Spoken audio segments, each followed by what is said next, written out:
नमस्कार दोस्तों। प्रधानमंत्री नरेंद्र मोदी अपने 6 दिनों और 3 देशों का विदेशी दौरा पूरा करके भारत वापस लौट आए हैं। बतौर प्रधानमंत्री यह मोदी जी का 103वां इंटरनेशनल दौरा था, जिसमें उन्होंने इंडोनेशिया, ऑस्ट्रेलिया और न्यूजीलैंड की यात्रा की। इस पूरे दौरे में जहां एक तरफ बड़े बड़े ऐतिहासिक समझौते हुए, वहीं दूसरी तरफ कुछ ऐसे विवाद और विरोध भी सामने आए जो विदेशी मीडिया में हेडलाइंस बने रहे।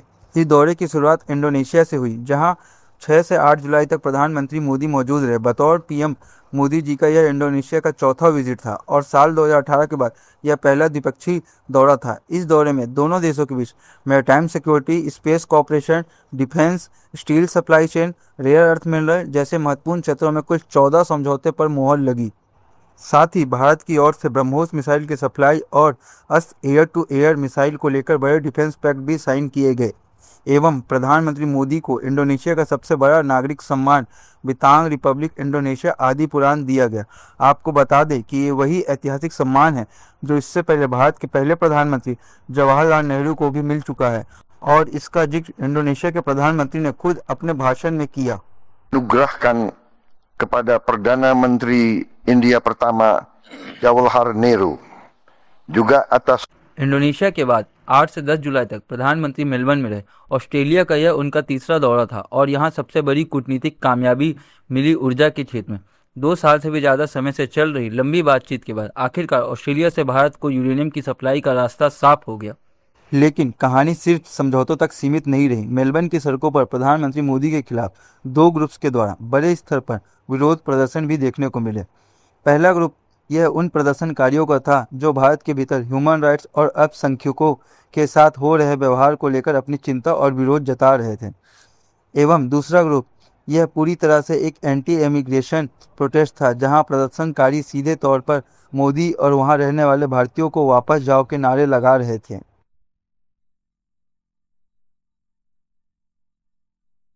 इसी दौरान ऑस्ट्रेलिया के मीडिया से एक और तीखा मोड़ सामने आया। मेलबर्न में 7 न्यूज़ के रिपोर्टर ब्लैक जॉनसन ने ऑन एयर बड़ा बयान देते हुए कहा कि मोदी जी हमेशा अनस्क्रिप्टेड न्यूज़ कॉन्फ्रेंस से बचते हैं। This is about as close as we'll get to Narendra Modi on his trip to Melbourne. He famously avoids unscripted news conferences, preferring instead more staged managed appearances. Australia जैसा ही कुछ माहौल New Zealand के Auckland में भी देखने को मिला, लेकिन न्यूजीलैंड की धरती पर कदम रखते ही यह प्रेस कॉन्फ्रेंस का मुद्दा अंतर्राष्ट्रीय स्तर पर और बड़ा हो गया। ऑकलैंड में एक न्यूजीलैंड के पत्रकार ने सीधे भारतीय विदेश मंत्रालय से सवाल दाग दिया कि मोदी कभी प्रेस कॉन्फ्रेंस क्यों नहीं करते। इस तीखे सवाल पर विदेश मंत्रालय के सचिव रुदेन टंडन का जवाब बेहद चौंकाने वाला था। उन्होंने कहा कि ये एक सिविल सर्वेंट होने के नाते उनके लिए प्रधानमंत्री के पॉलिटिकल मेथड पर सवाल उठाना उचित नहीं है। इसके साथ ही उन्होंने तर्क दिया, भारत के वोटर्स मुख्य रूप से ग्रामीण हैं, जो पीएम मोदी से सीधे और जमीन संपर्क चाहते हैं, ना कि किसी मीडिया के मध्यस्थता के जरिए। See, it's not appropriate for me as a civil servant to question Mr. Modi's political method. He's a very successful politician.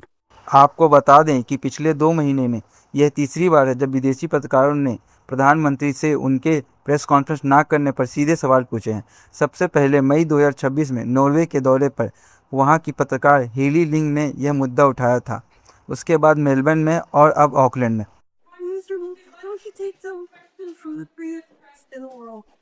Fact यही है कि साल 2014 से लेकर आज तक यानी पिछले 12 सालों में प्रधानमंत्री मोदी ने एक भी solo unscripted open press conference नहीं किया है।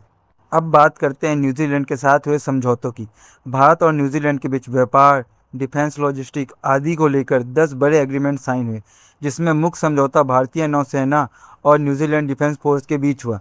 इसके साथ ही दोनों देशों के बीच साल 2030 तक द्विपक्षीय व्यापार दोगुना करके लगभग 35,000 करोड़ तक पहुंचाने का लक्ष्य रखा गया।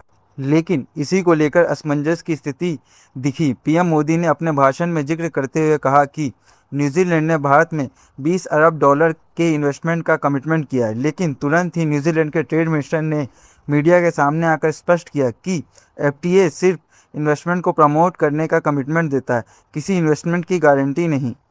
ऑस्ट्रेलिया की तरह ही न्यूजीलैंड में भी मोदी के खिलाफ कई तरह के प्रोटेस्ट हुए। डेस्टिन चर्च के एप्स्टोल कहलाने वाले ब्रायन तमकी ने हफ्तों तक इस विजिट के खिलाफ एक बड़ा कैंपेन चलाया। उन्होंने सोशल मीडिया पर वीडियोस जारी करके आरोप लगाया कि भारत में ईसाइयों को निशाना बनाया जा रहा है और चर्च जलाए जा रहे हैं। एवं न्यूजीलैंड फर्स्ट पार्टी के मंत्री सेन जॉनसन, जो वहां के लक्सन सरकार के गठबंधन का हिस्सा हैं, उन्होंने एक रेडियो शो पर भारतीय माइग्रेशन को लेकर बटर चिकन सुनामी जैसा बेहद विवादित और आपत्तिजनक कमेंट कर दिए, जिससे वहां का माहौल काफ़ी गर्मा गया। तो यह था प्रधानमंत्री नरेंद्र मोदी के 3 देशों के 103वें अंतर्राष्ट्रीय दौरे का पूरा घटनाक्रम और ग्राउंड रिपोर्ट। जहां कूटनीति के मंच पर भारत ने कई समझौतों को हासिल किया, वहीं विदेशी सरजमी पर आंतरिक राजनीति, प्रेस की आज़ादी और माइग्रेशन को लेकर तीखे सवालों का सामना भी करना पड़ा। जय हिंद।